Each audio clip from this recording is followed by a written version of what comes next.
three areas I wanted to kind of talk with you about. One is, okay, A.C. Moore and your personal history, and also how you kind of got involved in soccer as a kid. And the second is obviously about the inception of soccer at University of Florida and your involvement at that. And then the third is sort of in that, between that two periods, is just what your awareness was, more of the sort of political and the background structure of how soccer as a sport was developing at the collegiate level, which I know you had some experience with as well. Right.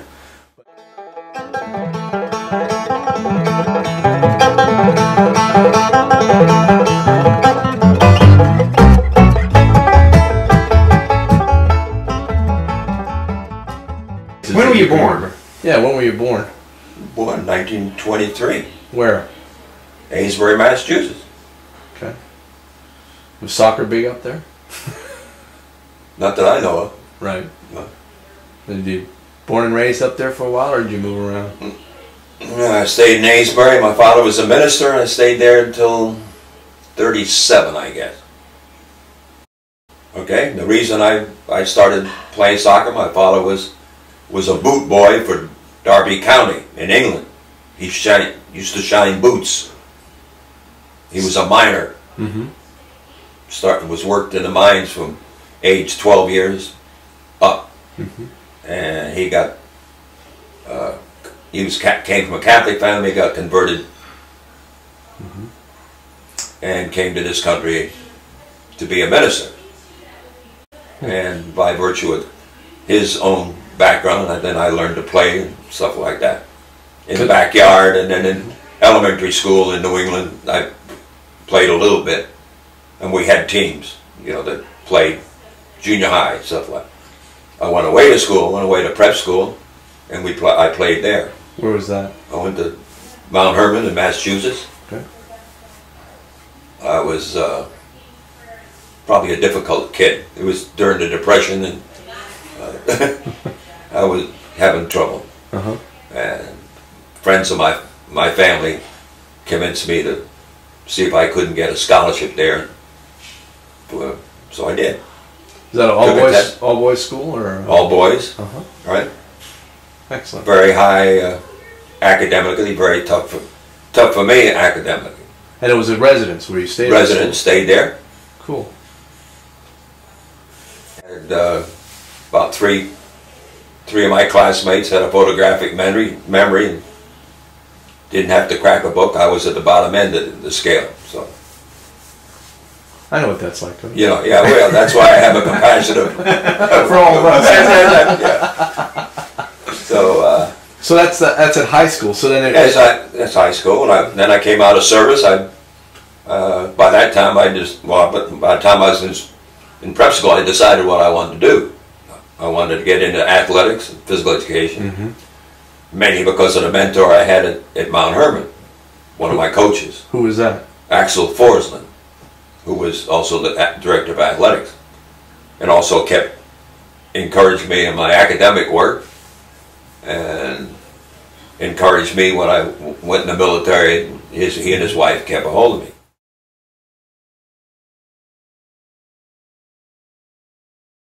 Did you play a lot of sports or just soccer when you were? No, I played basketball and lacrosse, both, uh-huh. and soccer at Springfield. Played for the national champs, 46 and 47, which at that time was decided by the National Soccer Coaches Association, BODI. Not many schools actually played. And this is at collegiate level? The collegiate level. So where did you go to college again? I went to Springfield College in Massachusetts. So this was in the late 40s. So this is after World War II. After World War II. So then you went in and on the GI Bill, came back and went to Springfield? Yes. Okay. Yeah. I see.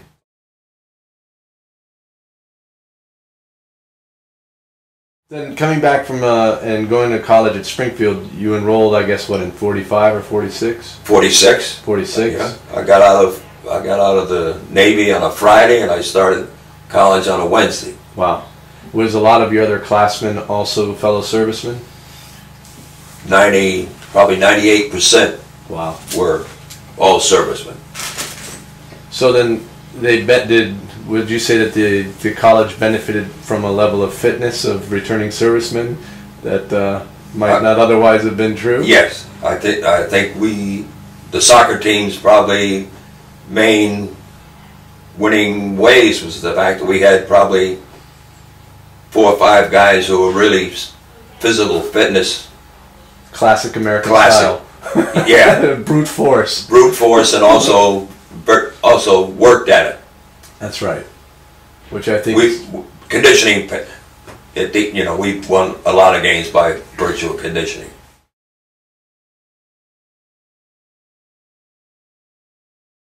At that time, the top schools would be for challenging for the national title. Would be Springfield College, Cortland State, Slippery Rock, Yale, and Harvard.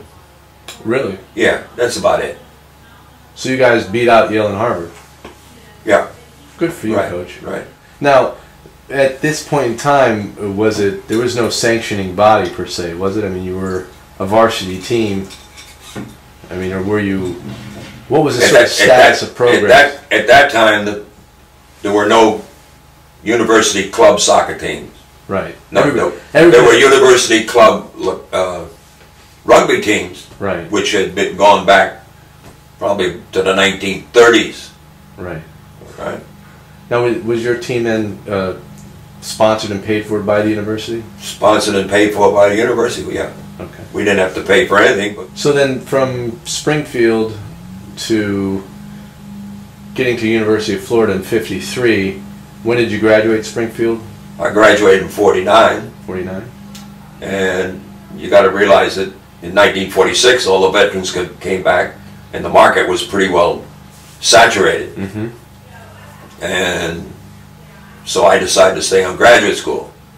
At Springfield? At Springfield. So I stayed in graduate school at Springfield, and I was a janitor at night, and I drove a dry cleaning truck in the day, and in the afternoon I was assistant coach of the freshman lacrosse team. So that's how and I still had part of my GI Bill.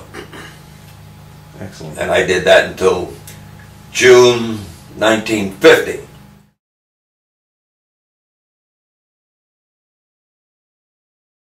So one day I was walking across campus about a week before graduation, and I ran into the soccer coach, and he called me over. My nickname at that time, and still is, to my classmate, is Dinty, D-I-N-T-Y, named after Dinty Moore. Dinty Moore?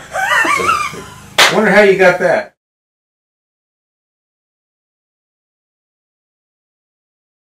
But anyhow, I was walking, and so Herb Schmidt, the coach, said, I got a call from the coach at Carolina, and I think you ought to apply for a job down there. So I said, well, what are you talking about? He said, well, they're looking for somebody to go to graduate school and teach physical education, and also to coach the freshman soccer team and be assistant coach for the varsity.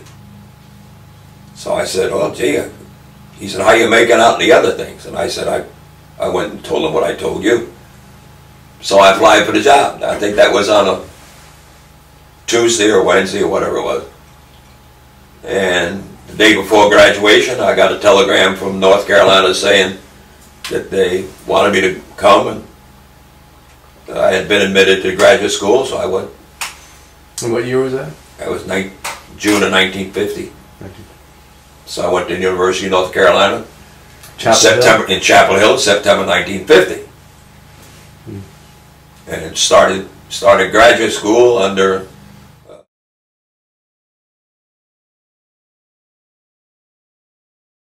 favorite story that Elizabeth is I dated Miss West Virginia and Miss Kentucky before I met Elizabeth and married Elizabeth. And it sounds impressive, but it was the same person. And Elizabeth used to refer to her as, yes, she's the gal that wouldn't have you. So did you live in Chapel Hill proper when you were there? We actually lived, well, I lived in the dorm before I got married. I got married in '52. Okay.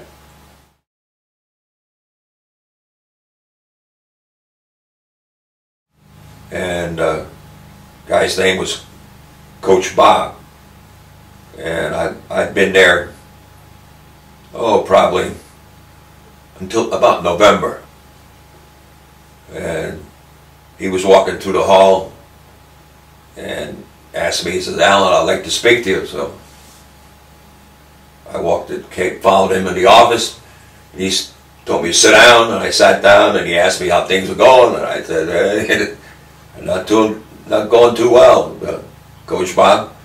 He said, "What do you mean?" I said, "Well, right now I'm got a perfect record. We've lost 3.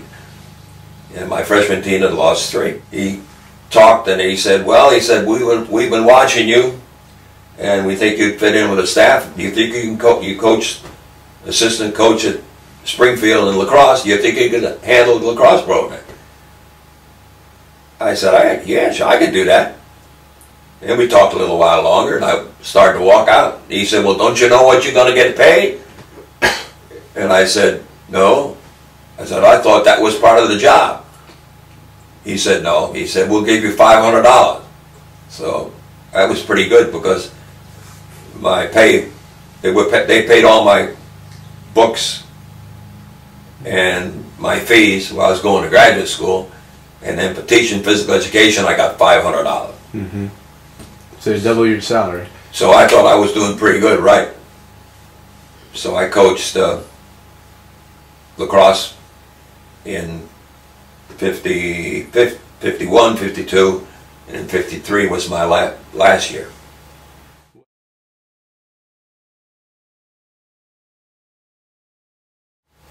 What got you to consider coming to the University of Florida? Well, they had a change. They had a change of athletic directors, and the new athletic director wasn't too interested in lacrosse whatsoever. And then, how did you become aware of the opportunity to come to the University of Florida, or did you? Well, as I say, the AD who took over Coach Bob's place was my stock remark with him was he and the baseball coach were great buddies. You'll live to see the day that both these sports are national champions long before baseball or golf. And his reaction was, "Get the hell out of here." So I got married in December 1952, and in March, end of March, I think, I came back home, told my wife Elizabeth I quit the job. She said, "What do you mean? You quit the job?" I said, "I had not." He said, I never put up with him anymore. So we came to a parting of the ways. I left because of sickness, you know. Mm-hmm. He got sick of me. So there you are. You're in. So I'm sitting in my office. One time grading papers, and this guy comes in. Guy's name's Peck Hour. And he asked me if I was busy. I said, "No, Peck. But I don't have any money to buy lacrosse equipment." He said, "No." He said, I'm not going to sell you lacrosse equipment." He said, "I know you got enough lacrosse equipment." He said, "I just thought I'd tell you, I stopped in the University of Florida, and they're thinking about hiring a guy for lacrosse and soccer down there. You know anything about it?" I said, "Hell no, I've never heard a word for it." So he said, "Well, this is the guy you better contact. Are you looking?" I said, "Am I looking? Of course I'm looking." So he gave me the name, and I wrote and found, after I'd written, I found that the guy who was hiring had been the former director of Intramurals University of North Carolina. So it was the old boy network, and we worked things out over the phone. The only stickler was, could my wife find a job? And Elizabeth was a nurse and has just finished her degree in public health. He called back the next day and said, "Got a job for Elizabeth." I said, "Fine." The marvelous salary was $2,500, September 1953. Was that just for soccer and lacrosse, or was that? No, this was an instructor in physical education, and okay, at the College of health, physical education, recreation. So you were brought on as a faculty instructor. Right. I started as an instructor. That was in 1950. 1953, my boss called me in and said, I'd like to speak to you. He had an open door policy most of the time. And we sat down to talk, and he asked me, you know, how things were going in the 3 years. And he said, I got news for you.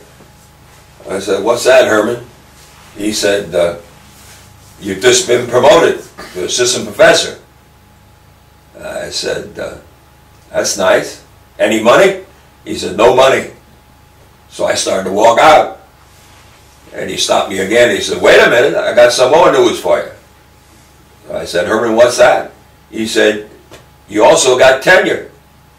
He said, most people don't get tenure and promoted in 5 years. You got it in 3. And I turned to him and I said, Herman, there ain't no word in God's green acre. I'm going to be in this hot goddamn place the rest of my life. And he said, you know, get the hell out of this office. And I retired in 1990.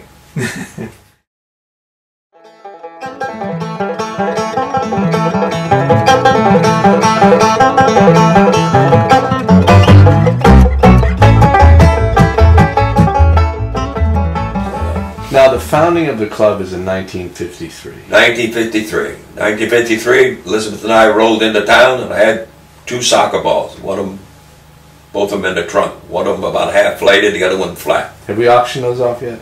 Haven't locked them up. You still They're have gone. them? They're Okay. gone. I don't have those. And the object of my hiring was they wanted soccer and lacrosse both instituted in the physical education program for the ordinary student. There was no vision that anything. Was there any other soccer teams here when you Nothing. were here? There was no soccer here There was whatsoever? nothing. Nothing. Probably Nothing. not in Just Florida. Huh? Probably not in Florida. Did Miami have anything? No. Nobody. Nobody.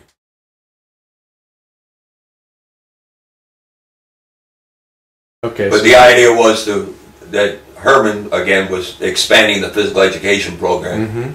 And his assistant had played lacrosse at the Springfield College, so that was another tie-in why I came here. Not because of my brilliance, because I knew these 2 people knew me, or knew me through. So was there any lacrosse in the state either? No, nothing. So you, Johnny Appleseed, you bring lacrosse and soccer. I'm Johnny Appleseed. Okay. So I've been here about a week, and about 5 international students showed up at the door, and they had read about in my office. So they had read that I'd been appointed, and I was interested in soccer, and they wanted some help. And they had been playing on Florida Field, and they were using the dugouts. You remember the dugouts used to be on the sidelines? Oh yeah. Yeah. Okay, they were using those as goals, and they'd sneak on Florida Field and play.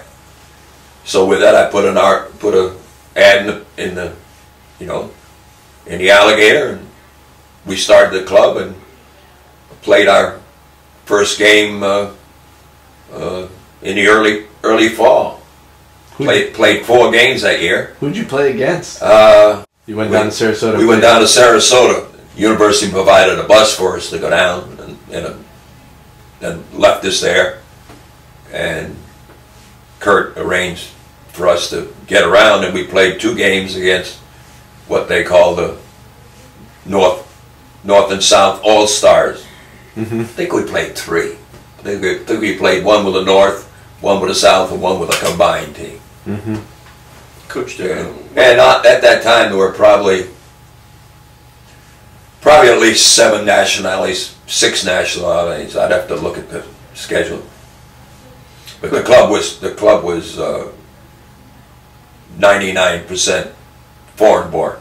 Right, which is in direct opposite of what it was in Springfield. Yes, yeah. And of the majority of the international students came from South America, and most of them came from Honduras. Coach, where did you practice at school, and where'd you play your games? Here, Yeah. We practiced on Fleming Field. From the beginning. Where you were. Where you were. From the beginning. From the beginning. That was our field. That was the field. Was that like a general phys ed field? Is that where? That was the general phys ed field for the men and the women. You know where the volleyball courts used to be on Fleming Field? That whole area was called Fleming Field. Okay. And That was actually where they put the O'Connell Center across the street, right? No. Yeah. Yes. Yes. Yeah. That's where they used to practice. That used to be the ROTC field. I thought. Yes, that's Yes, the ROTC that's right. field. That's right. But the volleyball courts were right next to Fleming Field, right? Weren't They were part of Fleming Field. Part of They were known as volleyball courts at Fleming Field. Okay. And there were two fields there. Right. They were the soccer field, and then there was another small soccer field that backed up right to the end of The volleyball. volleyball court. In fact, the small one is where the first Asian Gator game was held in '83. And for many years, that Fleming Field was probably the best kept field in soccer field in the state of Florida. I mean, they kept it up. Of course, there wasn't that many players.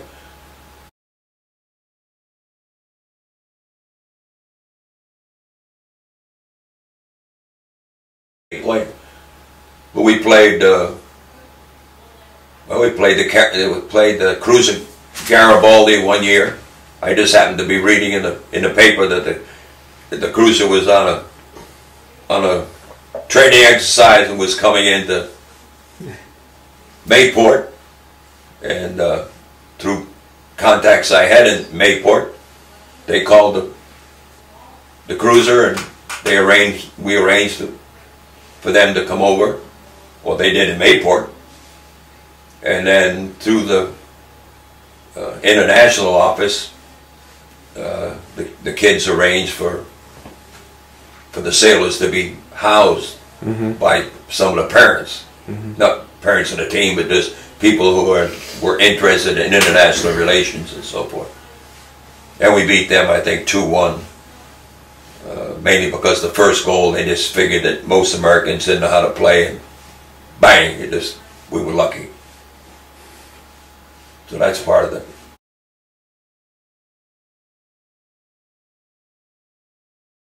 Back to the club, Yes. When I came here, Florida was one of the leaders within public universities in the South on the club concept. We were the head of intramurals was Spurgeon Cherry, and the dean of the College of Physical Education and Health was, along with him, was a little visionary. We had all kinds of clubs when I came here. I didn't have a heck of a lot. Are we the oldest collegiate soccer club? As far as I know, no one has ever challenged that. We are the oldest in continuous operation. Excellent. There are others, I think, that maybe be older that have gone to varsity for 3 years and then come back Or and then just disappeared. disappear. Right. Well, But anyhow, he was the one. He was very cooperative, and I don't know, when I came here in '53, probably by '55, there were 18 to 20 clubs that they had. Yeah. And now there must be close to 40 or 50. Well, I remember being one of the founding members of the Executive Sports Club Council as a way to try to secure those resources, because there was so many damn clubs proliferating at that time. The Frisbee Club and the women's grass hockey, it was like, and they were all trying to take the fields, and we were having to scrap just to keep Fleming Field, right? Let alone Hume and everything else. So it was incredibly. And all of them were going back to student government for fun. Yes. So they solved it by having a sports council, which made sense. Which made sense, and because they were also building on all the vacant fields, so we were losing a field almost every year. If we weren't playing in cleats, we were playing in 6-man football shoes. I don't know if any of you ever seen 6-man football shoes, right? 6-man football shoes were high cut tops, like sneakers, except they had soft molded cleats on them, mainly in rectangles, not points. Okay, cost roughly about $4.85 a pair back in the 50s.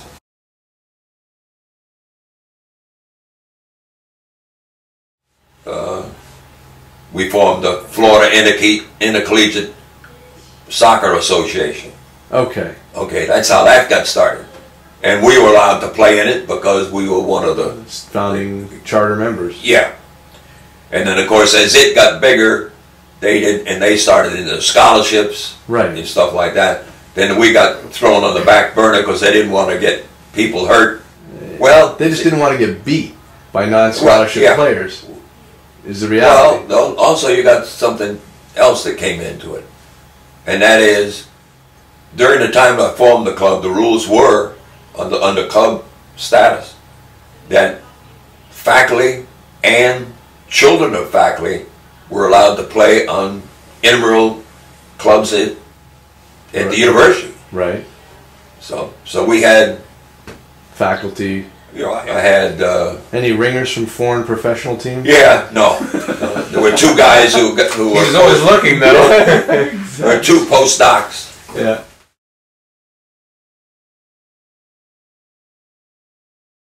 You had this welcoming reception from other athletic departments at schools like Rollins and Stetson and others who picked up soccer, who came and learned how to run a program from you and got it going at their schools, and then they obviously made it mainstream, part of their ongoing programs, scholarships and so forth. Right. What was the challenge here at Florida?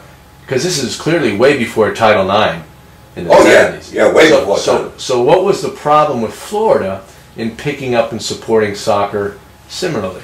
Why didn't the University of Florida make soccer, the men's soccer program here into something bigger? Well, you had a big faction in the SEC. The big faction in the SEC was, among the athletic directors, there seemed to be a unwritten rule: if you don't start a new sport, I won't start a new sport. So therefore, when you went to present your case, the answer was, well, who are you going to play? Okay? Well, I'm going to play Stetson. Well, they're not in our league. They're not in our league. I see. They got scholarships. You don't have scholarships, so forth. You think- So it was an unwritten rule until, I don't know the year, but I think Kentucky was the first to, of the SEC school? the SEC to start a men's program and have it, I thought it was Vanderbilt. or maybe at Vanderbilt, could be Vanderbilt. It seemed like it was Vanderbilt. Yeah, Vanderbilt They were the with, only, they were the only one. progressive. They weren't really progressive until Title IX came along And force them to. and forced them, and then many of them became very progressive. Right. Probably the most progressive being University of Florida. Right. Not only were progressive, that they went first class in everything they do or did.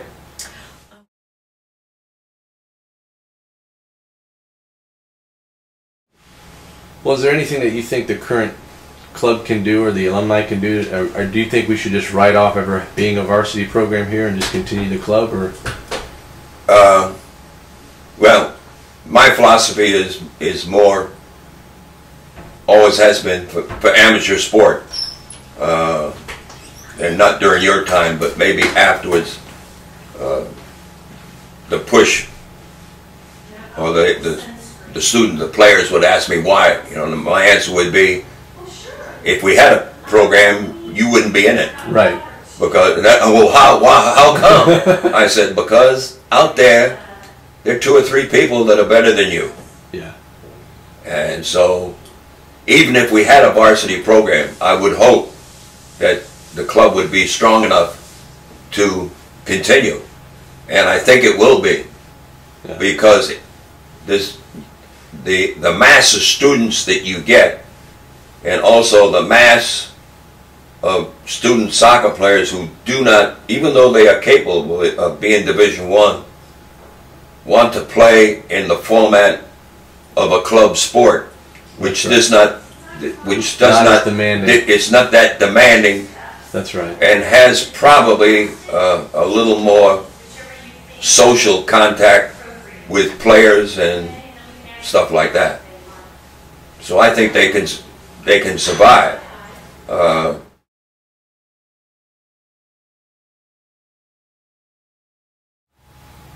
Well, I think the highlights is watching the young people as you go through life, and you know, there's certain ones that stand out that that you had as a club member who had trouble adapting to university, went through 3 or 4, 5 majors or something.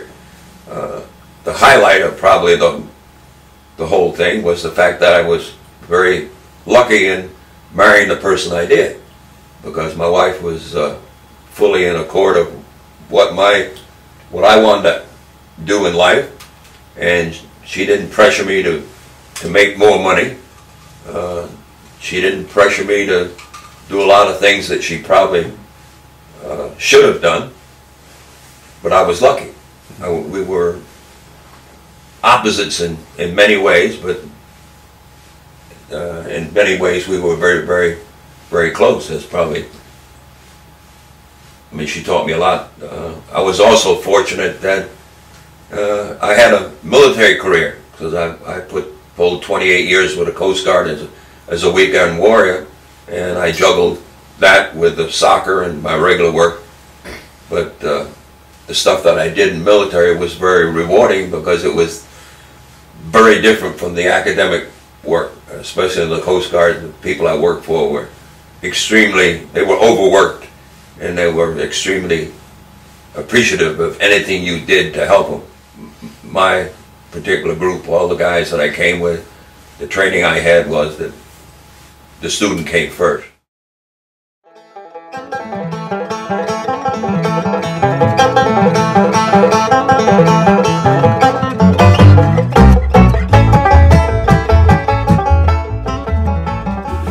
Was there a particular moment where the genesis of the AGSS kind of took place, or was it sort of a big bang or evolutionary, or? I think Jim Owens and I were talking about it, and then John Remington and I were talking about it. And then John Remington wrote a check. And then John and Rampachek got mixed up in it somehow. And again, this was done by letter, not by. This is before computers, I think, or before I had a computer. And John finally said, you know, I had the concept probably 1980, what I thought should happen, what I would like to happen, but I didn't have the resource, I didn't have the money to be able to do what I wanted to do. Finally, John really put the word to me. He said, I got $1,000. I'll give it to you if you can max 1,000. And that's when I sent out the letter and told you exactly that. I got somebody. He didn't want to be known about it, and we raised, I think, $800, and then he said, okay, I'll give you 1,000. So we ended up with $1,800. And that's how it all came to fruition, I guess, in about 6 months, really. 82, the first game was 83.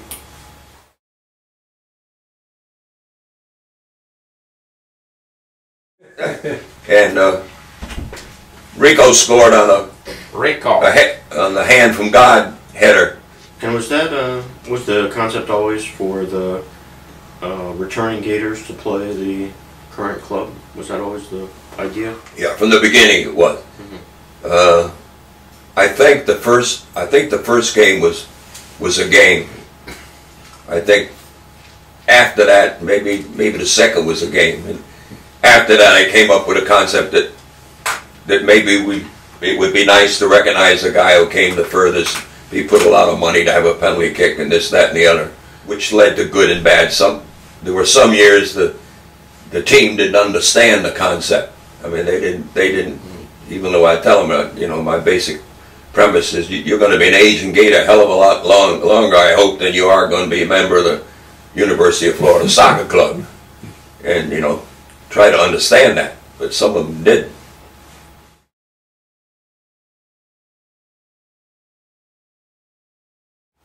Well, part of some of the pride I always had is playing as a Gator was that we had no budget, but we would go and play other schools that did and beat them. Yeah, that's, And that was always kind of, we were the Right. sort of ragamuffin, rough, ragtag guys that will still Right. spank you. yeah. Well, I think, I think some of the coaches and some of the other schools knew that. Yeah, And some didn't want to play us, or would rather not play us for that. exactly. And they could make an excuse of, And they did. and, well, they did. They also had, I remember. they had the law on their side. Of course, but I remember playing Eckerd College when they were ranked like in the top 20 or 30, and they were so upset that they lost. They never played us again. They never responded to anything again.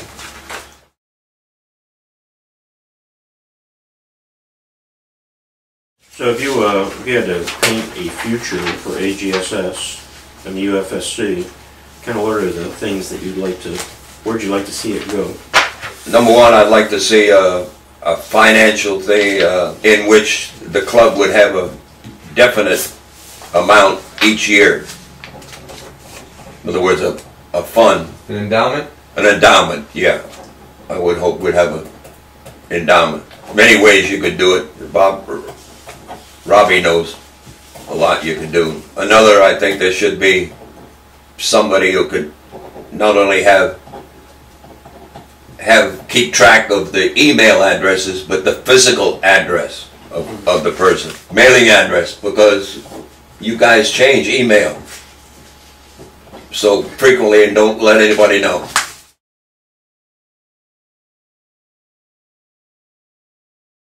Damn. When I came on, you had maybe just stepped down. You had kind of turned most of it over to presidents and captains Yeah. in 70 and Well, that 75. But you would. He'd show up. They didn't always show up, so you'd have Yes, to come in and exactly, straighten things yeah. out every once in a while. Well, that was always my concept, because that was the concept I was coached and brought up on. Get the students to participate and actually do their own things. This was a learning process.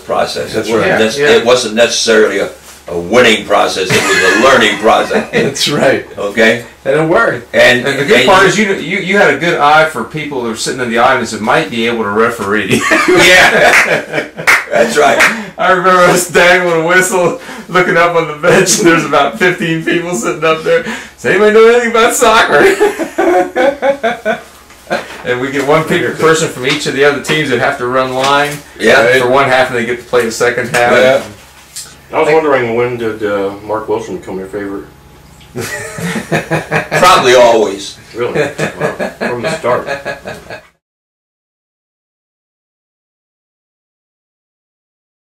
Back there. And the other one was the tournament we used to have in the fall or winter. The Coach Moore tournament. Remember we played the first one we had with rain like hell. It was AC Moore tournament. Yeah, wasn't it? AC Moore. Was that the AC Moore?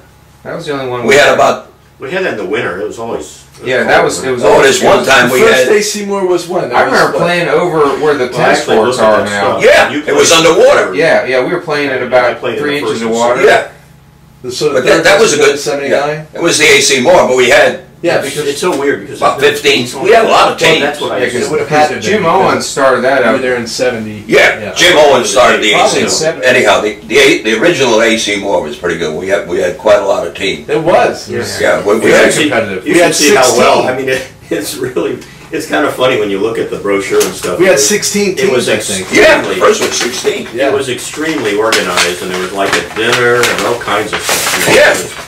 You know.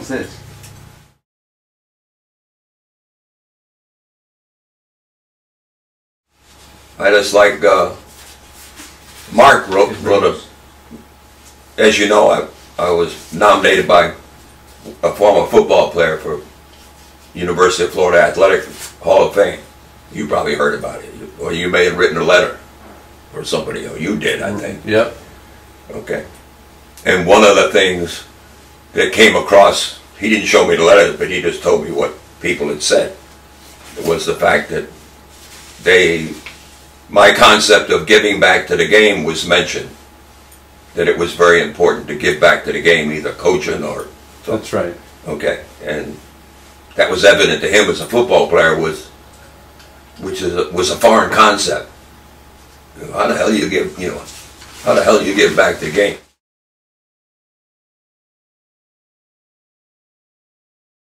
Oh, really? Yeah. That's the one when I walked down there, who was talking, one with AC Moore. Who the hell is AC Moore? I say, you look. I'm standing right here. I say right here. Oh. I'm going to get a t-shirt anyhow made in I'm AC the back. Yeah. Who the hell is AC Moore in the front and I'm AC Moore in the back or some damn thing.